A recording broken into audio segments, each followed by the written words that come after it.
Hello. All right. Hello, everybody. Yat al good evening, everyone. Yat shik ado shidine she'e Tatiana Benali Yanishka. Toto nasha nanis ejutachini nishlin nashidine bashichin kintlachini dashiche ado bitani dashinele. Tote nasha akutek o dines nishle. Hello, everyone. My name is Tatiana Benali. I am from Tebet'a on the Navajo Nation. I am the Zuni clan of Tachitni and born for the Tewa Bear clan. I currently reside here in Lenapehoking, and I'm here with the American Indian Community House. Ayese, thank you all so much for joining us. You are tuning in to our Social Justice Indian Community House to provide an intentional online place to collectively explore and discuss resources and information regarding Indigenous issues and conflicts that directly affect us today. Through shared concern and efforts, we will discuss actions, solutions, and the many different ways we can focus on providing a space that is accessible, respectful, and in unity. Check out H's Instagram, Facebook, or sign up with the newsletter from the H website to keep up to date on the upcoming events. We have virtual events as well as occasional socially distanced events at our residency at Governor's Island, which, speaking of which, this weekend is the last weekend to visit Governor's Island before it closes in November. There is a lovely pumpkin patch to visit while in the theme of Halloween, so it's a perfect time to take your family and friends out there. There is programming on well-variety support, elder storytelling, makers labs, at-home fitness classes, census events, Native Theater Thursdays, as well as this series. Also, it's worth mentioning, as part of an Indigenous Futurism initiative, H is rolling out a new youth program for the month of November, Native Youth Acting and Drama Program with the American Indian Community House.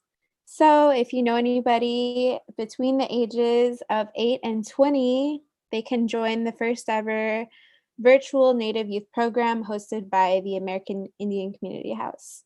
It's every Sunday for the month of November, bunch of workshops, rehearsals with some of Turtle Island's most accomplished Native theater artists, such as Ty Defoe, who is Oneida Ojibwe, Tanis Peranto, who's Métis, and Ryan Opalaniset Pierce, who is Nanticoke Lenni Lenape. So some of the skills that they're going to be focusing on is acting technique, monologue and scene study, writing workshops, headshot and resume seminars, audition technique, business of acting, and artist empowerment seminars. So definitely something to check out. And if you're interested, you can send H a message and we can send you the Google form to apply. So that's all I have for event announcements. So far, we've had 19 social justice series on Native-led movements in Mashpee, Wet'suwet'en, 5 Southern Tribes, Otha Nation, 6 Nations, Cheyenne River, Shinnecock, and this week we'll be tuning into local Native-led movements at La Red de Pueblos Transnacionales. Throughout these installments, we are continuously working on our collective understandings of how to garner intertribal solidarity, flesh out our definitions of self-determination, settler colonialism, and share resources with each other. So, like I said, this Tuesday evening, we will be talking with the Red to highlight the work they're doing and their plans for the future. For people who don't know, and this is just an excerpt from La Red's website, Red de Pueblos Transnacionales is a New York City-based network of community groups Formed and led by immigrants from Mexican rural and indigenous communities with the mission of advancing social, economic, and cultural inclusion, as well as full access to rights through transnational educational, organizing, advocacy, and activism. Again, that's from their website, so you can go and check that out. Um, we have been working with LRED since summer, a lot more closely since summer transitioned into fall, as we have partnered together to bring a COVID-19 relief care packages that are distributed bi-weekly for Indigenous and migrant families in Lenapehoking. So far, we've been able to deliver close to 360 care packages to relatives in Lenapehoking. If you're interested in the place to donate to support this campaign, you can donate to the mannahattafund.org or to h.org/donate. Without further ado, I wanted to introduce our panelists tonight. We have Marco Castillo and Julio Casemiro, who are joining us from LRED. So I would like to offer both of you all the chance to introduce yourselves, and we can go ahead and start with Marco.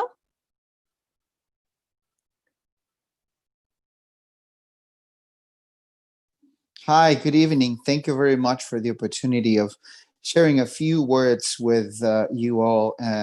For La Red de Pueblos Transnacionales American Indian Community House has been an incredible strategic ally through which we've been able to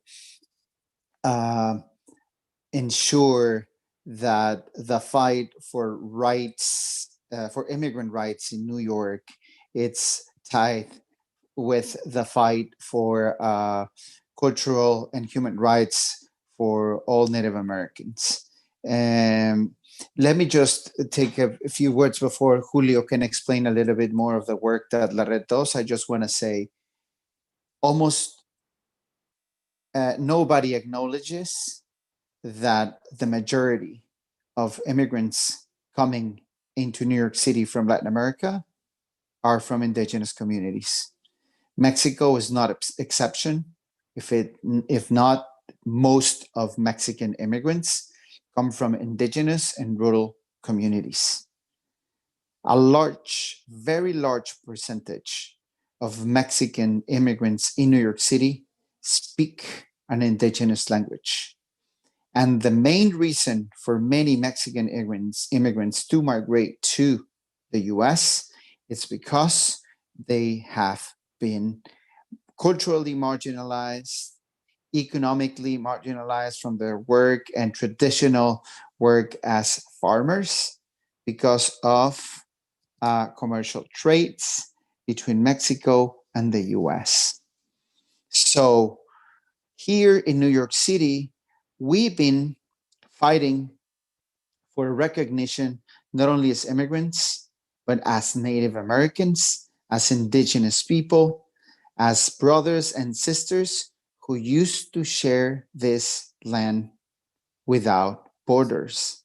It's very important to me by concluding by saying that hundreds of years ago, not that long ago, hundreds of years ago, all of our tribes, villages, and towns were able to coexist all the way from Nicaragua to Alaska without the need of establishing borders, just by establishing friendship and respect to let everyone respect everyone's land and always welcome everyone to your land. That's the reason why the Red de Pueblos started.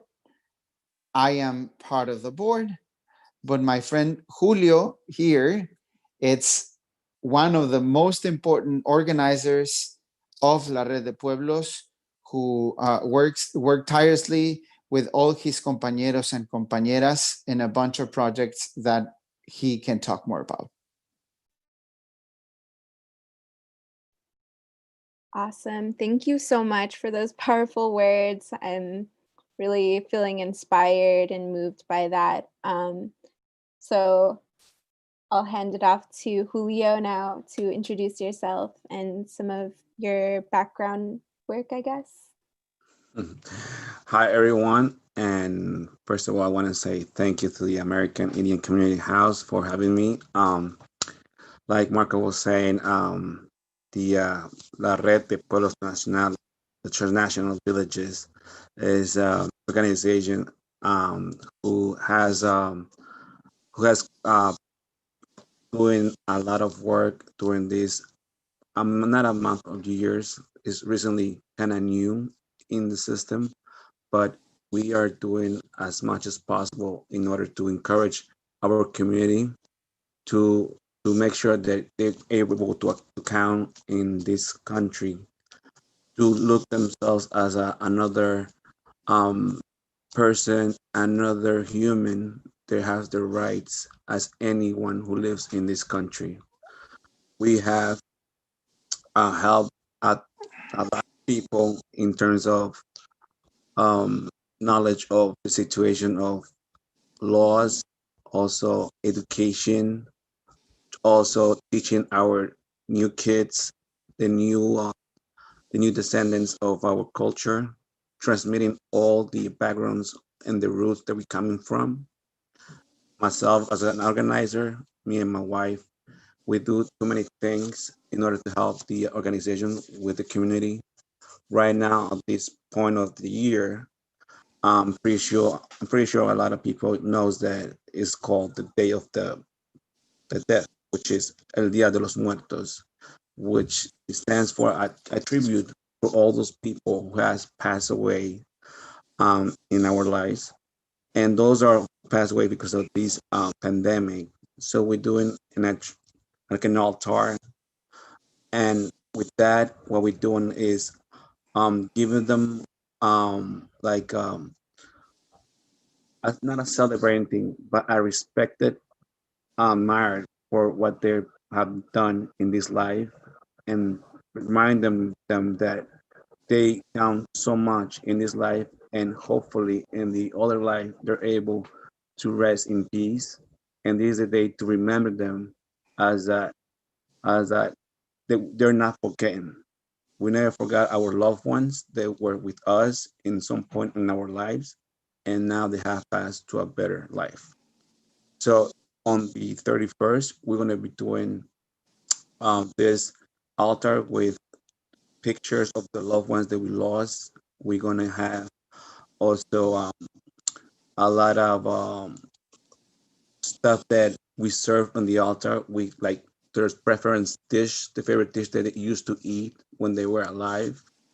And this is something we're encouraging our kids to follow, because this is a culture that we have to follow, because it's our ancestors. We been teach by them, and we also passing on their kids for their future, for they can acknowledge about where they're coming from, and hopefully like that they don't forget the roots, and also they also keep celebrating this time of the year, what we do normally.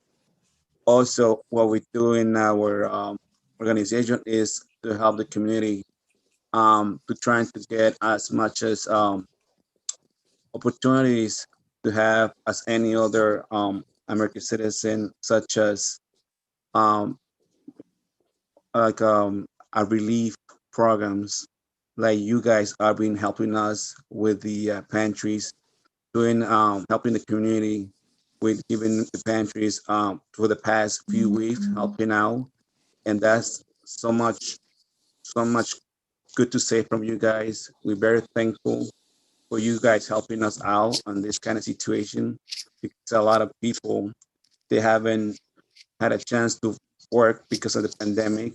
A lot of people, they're not documented, and they don't have the number in order to work in this country legally. They've been forgotten. So what we're doing is we're fighting for some relief program for them to be able to be help out in this matter. We have gone to the capital, to Albany, to ask the governor for that rent relief because a lot of our families they lost their jobs, so and they can't find a way to go back in track to try to pay the rent. Unfortunately, because a lot of places they're being closed, they're being shut down, they can't have that amount of money in order to pay the rents. And as a lot of them, they're being kicked out or they've been also harassed by the landlords, fortunately. And that is something that we're trying to avoid.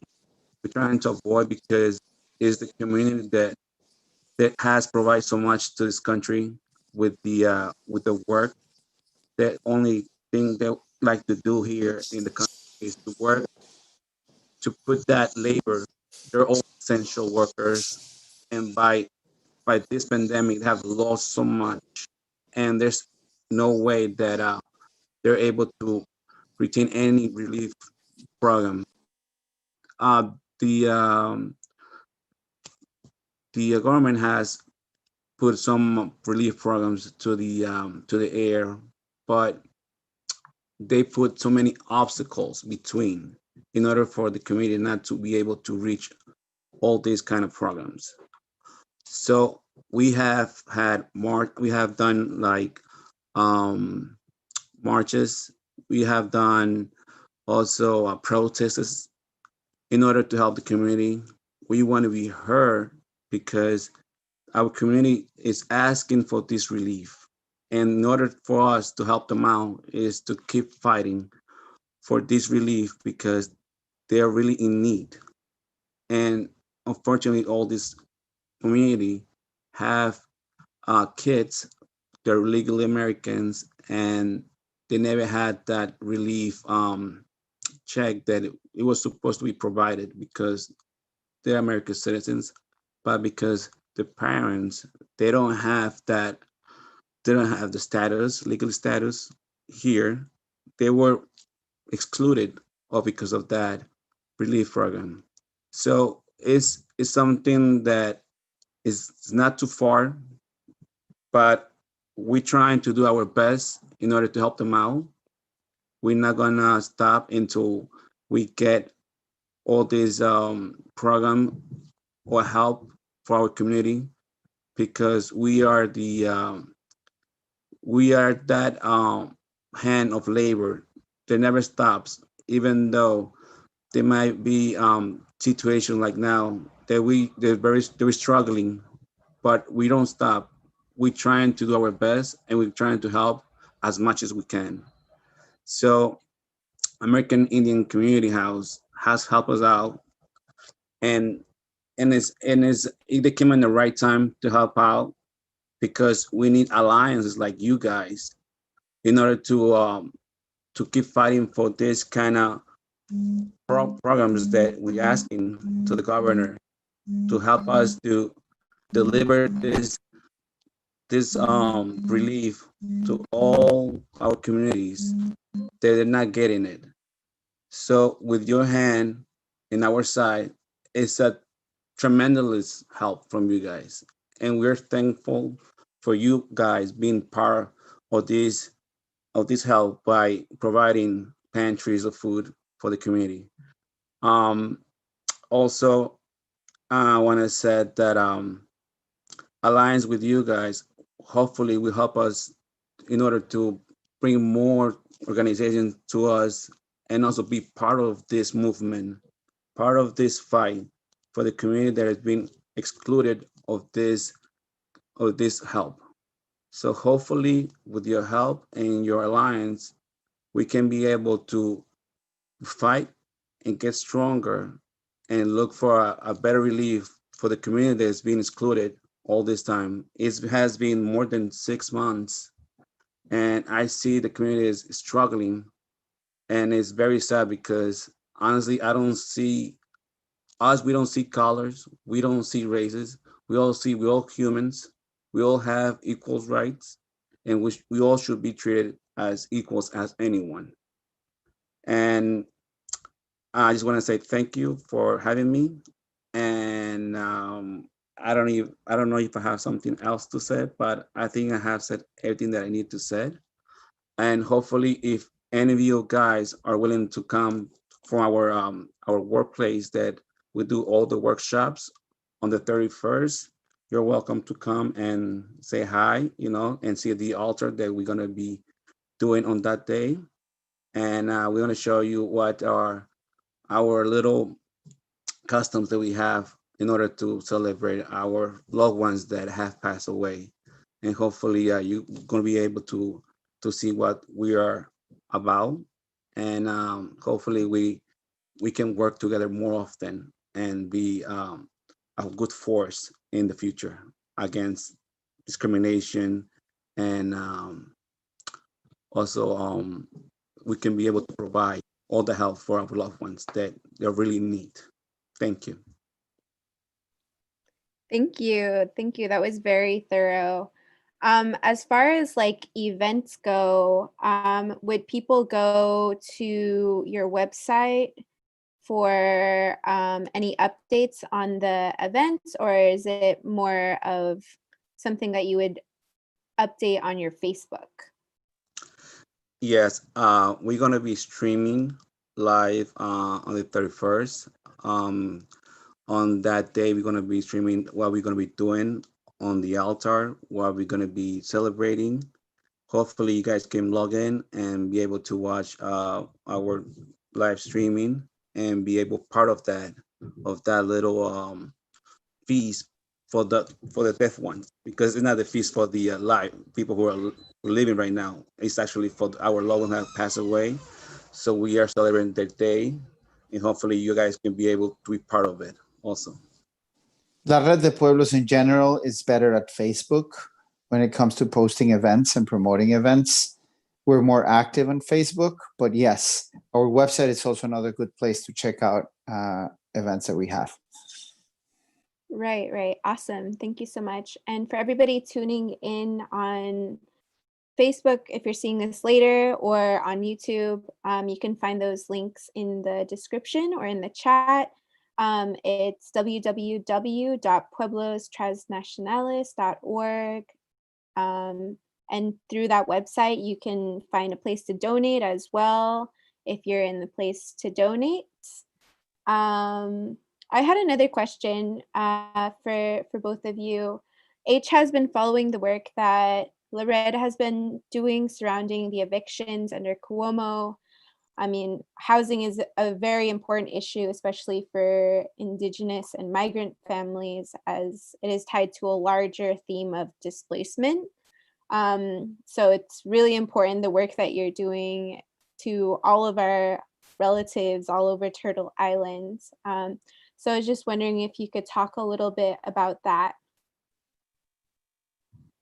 Sure, absolutely. Let me go first, and then Julio can he knows better. He's been involved more in the campaign. I just want to start by saying that it's been 6 months since relief was started to be sent and to families across New York, except for undocumented families. And obviously, again, that includes a majority of Indigenous immigrant families. But for us, as an organization that promotes Indigenous rights, it's not only been 6 months, but it's been over 500 years of waiting for be treated with the dignity and respect as any other human being. This crisis of the pandemic has been the perfect example on the role that Indigenous immigrant communities have played for hundreds of years for Western culture. We, during these difficult times, were used as delivery men, as first-line workers. We didn't stop working. We worked for extensive hours, for less salary, and in the end, we're getting no relief. We are at the risk of eviction. Many of our families are behind bills for many months, and there's not one single program that honors and respects Indigenous immigrant culture. So let me just be very specific, because some people might say, hey, but Cuomo offered a rent relief program. Let me just particularly say that most of the programs from New York State are in English with poor or no Spanish and no indigenous language. And they require a bunch of documents that our communities almost never have. They struggle to access to those documents. And number three, the application for rent relief from Cuomo was online, and very few of our members navigate the internet with the ability of being able to fill up a form like this. It was a challenging, complicated application that provided very little or no funding for Indigenous immigrant families, and the funding that provided was not enough. And if you compare the help that was given against the number of Indigenous immigrants that died from Mexico during these difficult times, which are over 500 people, you see the history of discrimination and racism from Western culture against Indigenous immigrants and Native Americans in one single episode. That's all I have to say. Julio, I don't know if you. Yeah, like Marco was saying, everything that Cuomo was kind of in parentheses was providing for people for a relief program for rent, it was online. And yeah, like he was saying, a lot of indigenous, they don't know the language, unfortunately.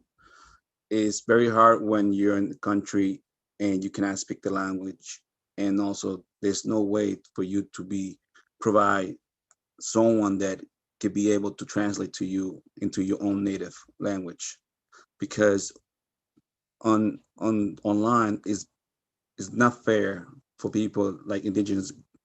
They're not able to have access to the internet. Some people, they don't know how to operate some computers, like the new generations that we have. Of course, the people here, the young core people, the young people, all the teenagers, they're actually updated with all this technology that we have now in reality.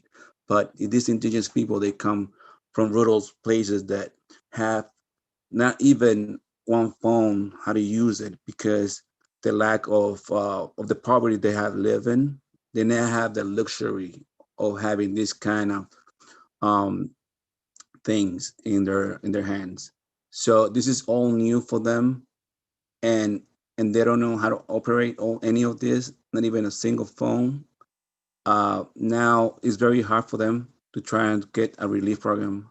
Also, a lot of them, they were working in small places like restaurants, bars, or place not like a big well big companies. Big companies, they had money, they were able to provide to the employees with all this unemployment.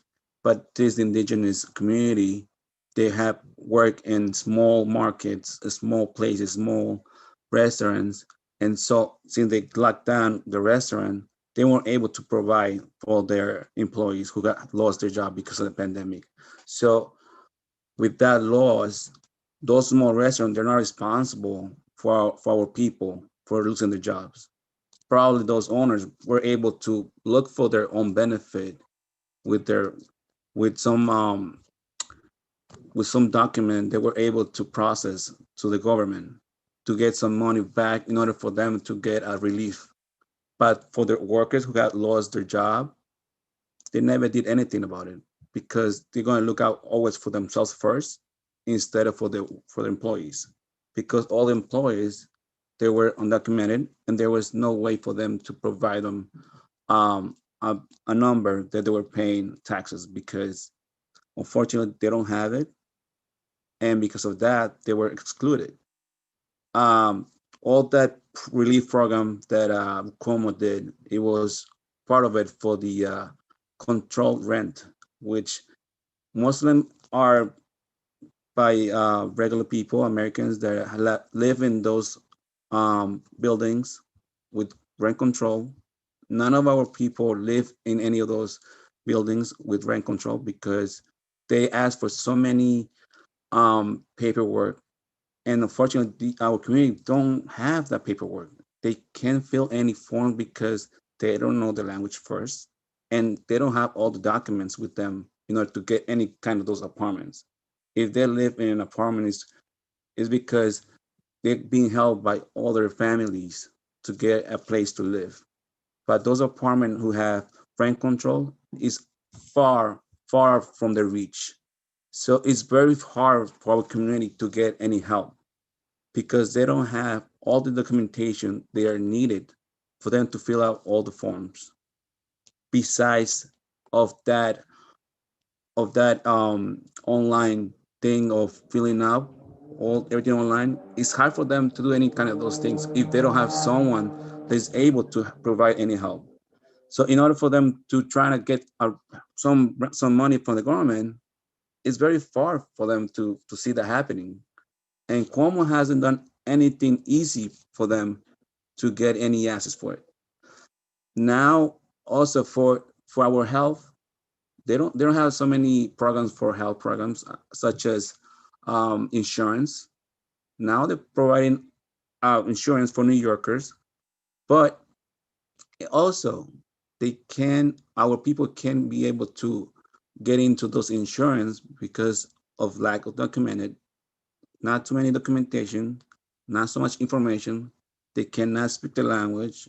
Also, a lot of people are not able to get into this online system because it's very hard for them to get in because they don't have the knowledge of the technology that we live in right now. All people, it's very hard for them to get any assistance because so many obstacles in front of them. So how are we going to be able to provide our people their benefits that also are for them if we don't do anything about it? So that's why we're trying to do our best in order for our people to get that help, that benefit from the government, which they are being rejected because they always been rejected because of the status. They always been uh, left out because they don't want to count them because they said, well, they're not part of us. They don't have our social security. They're not paying taxes, which they do. They do pay taxes. They always pay taxes every single year. Our community pay taxes with the TIN number. But what? How come we pay taxes and we never get anything in return? So that's something that never makes sense for us to say if our community is paying taxes and situation like where we live right now is a time that they need to have some money back in order for them to get in track with their rent and everything. They're not getting anything, even though by paying their taxes, they're being excluded, and all the money that they have paid for taxes is have going where to the government, and they're using it for another purposes for the campaigns to send millions and spend millions in campaigns because the elections are coming, and they have forgotten about the people that are in need right now. They're starving, and they're almost being kicked out of the apartment because they can't pay the rents. So Cuomo is not doing anything easy for our community. Because our communities are very humble, and they're the force and the strength of this country in the farm system and in the restaurant system. We are a force in this country, and unfortunately, we don't. They don't see that. They don't see our work and our force that we have in this country. Because one thing we have uh, very clear is that we don't stop. We don't stop. We don't give up, and we're never gonna give up on these circumstances because we are here to work and be part of this country. This country is part of us. We all live here because this is our land, you know?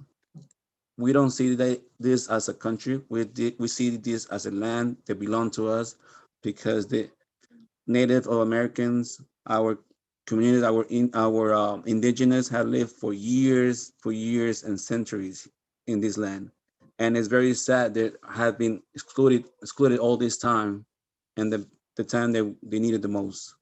You know, this pandemic has opened our eyes, not that everything we have seen in reality is not true. All this great talk of these politicians that have said they're going to help our community, they're going to help our Latinos community. That's not true. They're not helping out. They're just doing this to advertise them for their own benefit. So we're in the fight, and we're going to continue on the fight.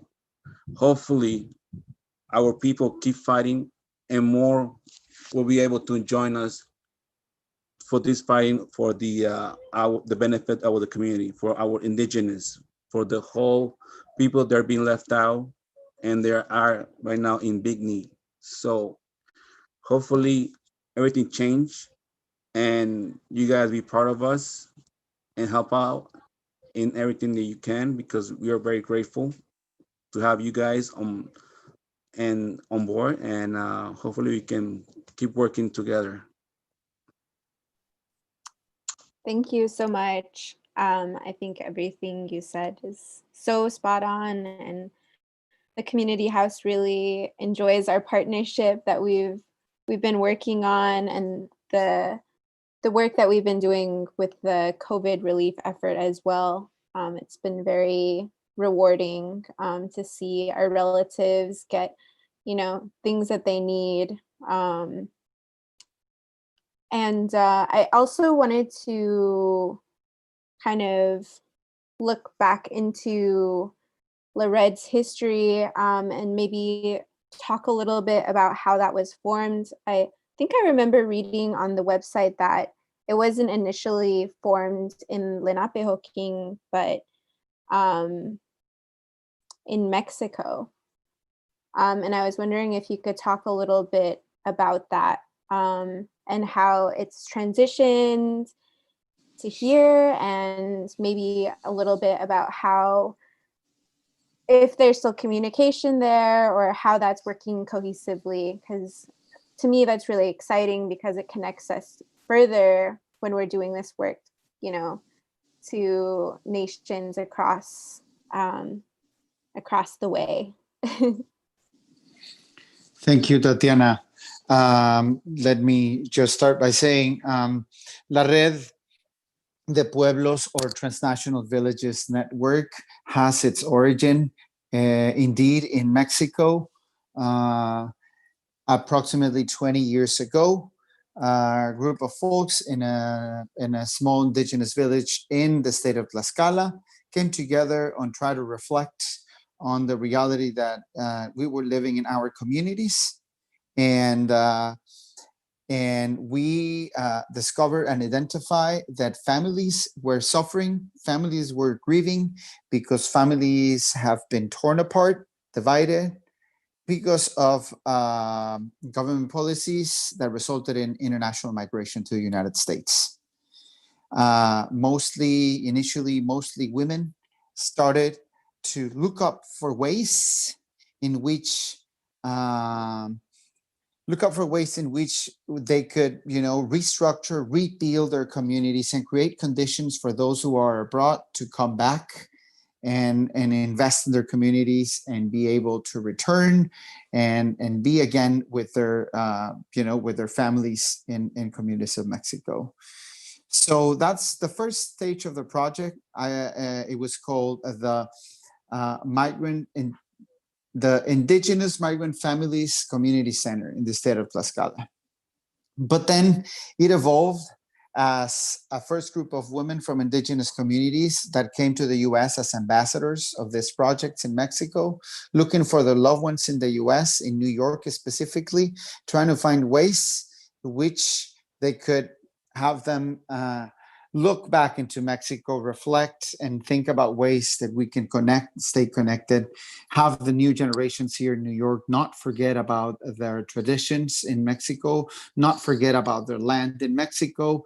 And that's how we started an amazing journey where we started to find partnerships in the United States that will help us every year bring a delegation of women from Mexico, from indigenous communities, to bring their word, present their projects, be able to get visas, go around the immigration system, reunite with loved ones that haven't seen after decades, using culture and indigenous language to present different projects in universities and colleges and finding ways to reunite families. It was a beautiful journey that allowed us to reunite close to 100 families that haven't seen each other for over 2 decades. Our alliances grew here in New York. Our alliances grew in Lenape Nation.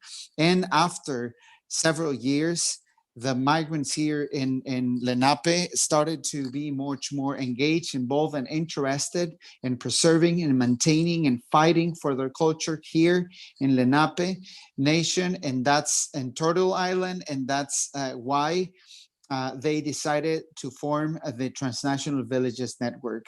Currently, currently, the organization is operating at the same time in communities in Mexico of origin, in communities, for example, where Julio and his family, his wife and children come from. They are working in Mexico with the mothers, with the sisters, with their families, developing projects in Mexico. And at the same time, they are working here in the US to defend their communities, protect their culture, fight for their rights. And that's how we are building a transnational, we call it a translocal fight that opposes a translocal reality that opposes the transnational vision, where only nations can and corporations can travel across the region. And we are building the bridges for a future where human rights are the ones that lead the path to for a stronger alliance between nations. And that's what we're doing. And maybe Julio can talk a little bit more about the specific work that his community or any other of the members of La Red are doing in Mexico, and about the Festival New York Land. Julio, if you want to talk more about it. Absolutely. The New York Land is the place that we do all the festivities for all our communities all around the country. Our groups gather together to have a great celebration. We celebrate our indigenous um, outfits, our dances. We have kids that we also show them the performances of different types of dances of the country that we have all around from the south to the north of Mexico. And we all got together to celebrate our festivities with food, and we invite the whole entire community. They're welcome. We had a few already of New York lands, and where it goes, they're always very enjoy of going there because of seeing so much culture spread all around, so many colors, flavors, and so much of happiness all around.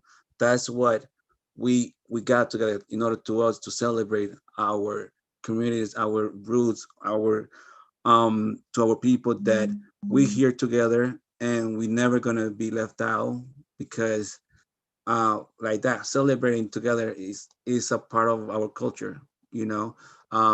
Is for us to remember where we're coming from and to find out that we're not alone, and also to joy ourselves that that we're indigenous and to be proud of what we are and where we're coming from. So it's a wonderful thing to do every year that we can during the summertime. Unfortunately, because of the pandemic, it was canceled. But hopefully next year, if it gets better, we're gonna come back for another new plan that we were hoping to celebrate with the rest of the communities there. They're able to come and they're able to join us also to celebrate. Of course, it's open for public to see our tradition, our ancestor, our grandfathers, grandmothers, they came from Mexico, like Marco was saying. They were able to come from with visas to this country in order to celebrate and bring their own art that they work over there. They bring their own art that had worked during their own entire life, and they bring it over here and they do like um, a little of like workshops in some spaces open that we have available. So those workshops, they help kids to learn how to deal, how to work with items they never had expected to, that are able to get access to, like palm. They make baskets with palm leaves, and this is something very amazing that has been going all our entire life in our country. And then all these loved ones that come to the country are able to show our kids how are made by hand. There is something that is being forgotten by so many people, that the love that they put to their work, it has shown with their with this kind of work they've done for in order for them to survive. All these um, baskets. They do also things with panna cotta. Also, they do panna cotta designs, and this we all got together and we put together in one huge event that is open for the public, but not this year. Uh, Also, like Marco was saying, they brought our loved ones from Mexico every year, and they do workshops with the language. They have classes of our dialect that we have forgot. A lot of us, we don't know the dialect that we have in our communities. Myself, I include myself that I don't speak the dialect, which I was taught. I would have loved, speak it, but unfortunately I can. But this is something that we have to keep working with.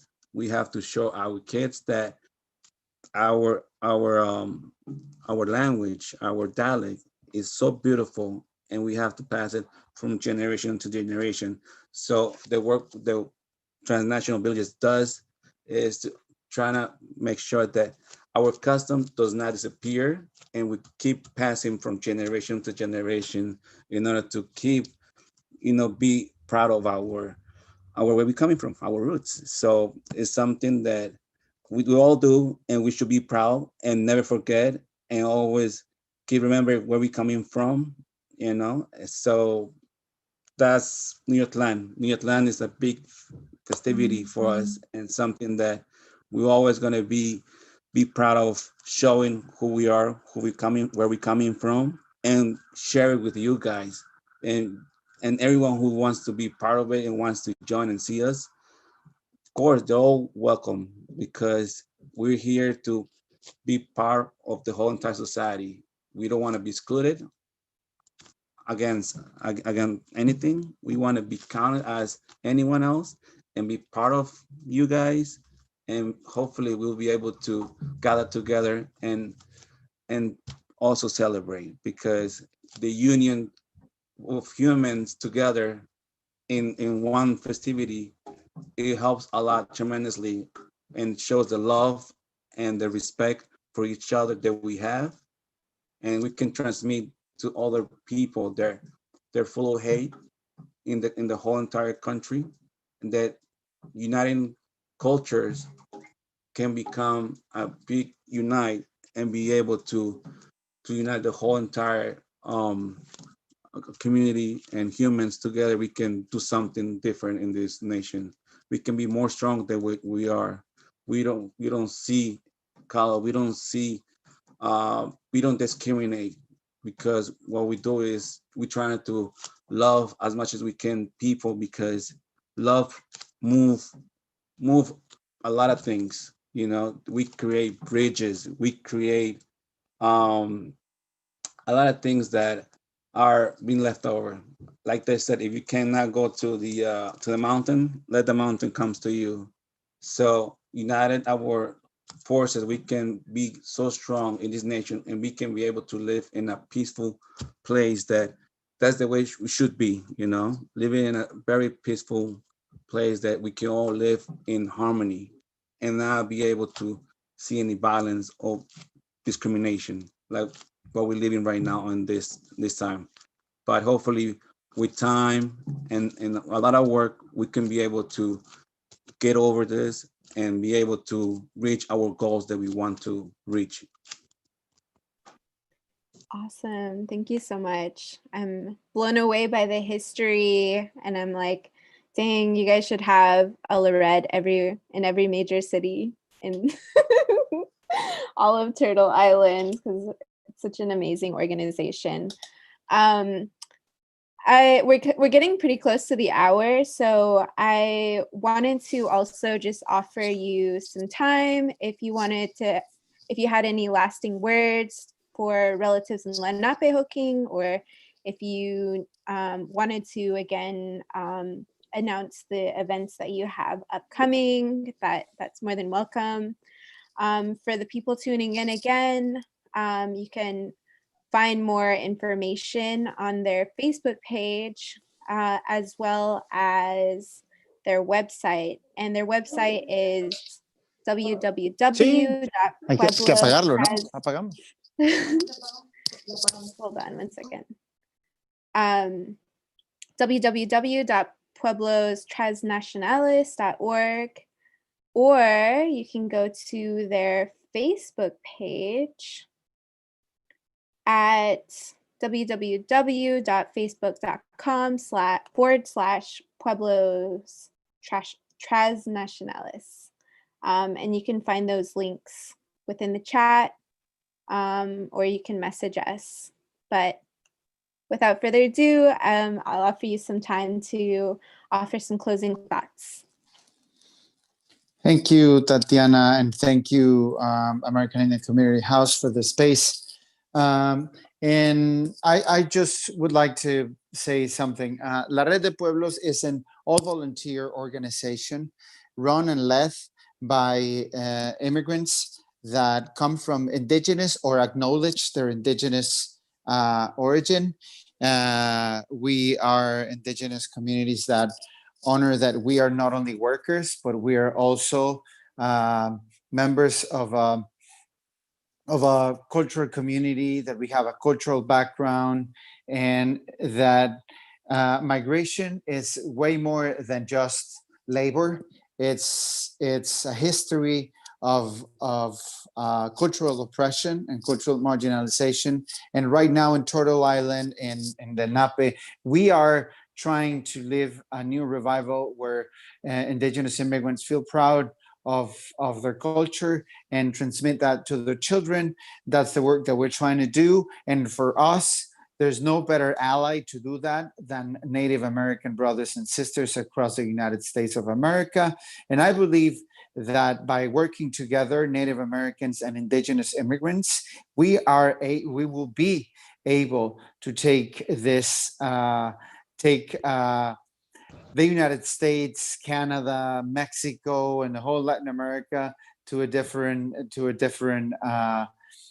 new reality where societies learn to live under the values of Native Americans that have proven to be much more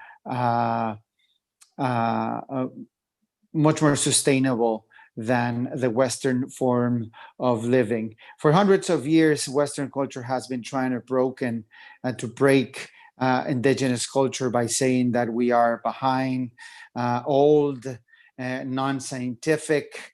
But time and time, it's been proven that indigenous communities are not only that, but also know how to make use of resources and tools across the world with respect, with dignity, and with a sustainable view. So right now, it's a moment where America needs that more than ever.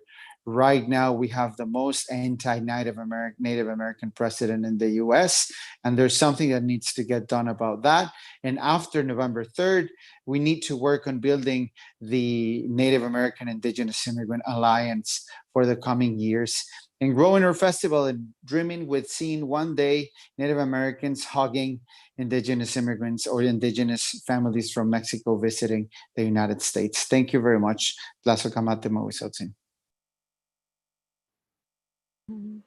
Thank you so much, Julio. Any lasting words? I just want to say thank you for having me in this program. I appreciate that you had your time for us to talk a little bit about La Red de Pueblos. Hopefully, we were able to work together, like I said from the beginning, keep working together, because together we can do a lot of things. We can do more things that we ever might imagine of doing. Uniting our strength is going to help us to build more bridges to our people, more help to our community, and also it's going to help us to that. It's gonna show us that uniting our force, we can change the world. We can change the mentality of people. Instead of hate, we can love. We can gather together without seeing or discriminating anyone by the way they look, by the way they speak, you know. So hopefully together we can make a difference in the future, and working together is gonna help us out to be a different world, a different United States. We're gonna see a much love people, a love one each one another without seeing who we are or how we look. And I think by doing this, we can change little by little the world and the society to a better place that we can live in. Doing this doing this kind of job is gonna help us out a lot, and we're gonna admire how beautiful it is to be indigenous, Native American. We can work together. We can live together in a peaceful way, and there's no space for hate. Hate is not an option. Hate, it shouldn't be speak. It shouldn't be in the dictionary because it doesn't help at all in any circumstances. Hate only provides crime. It provides fights. It doesn't provide anything good. Hate, it won't work in any matter with anyone. Love would make a difference in this world and any other world.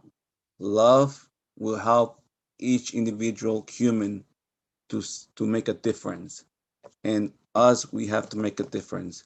And by being together, we are doing that.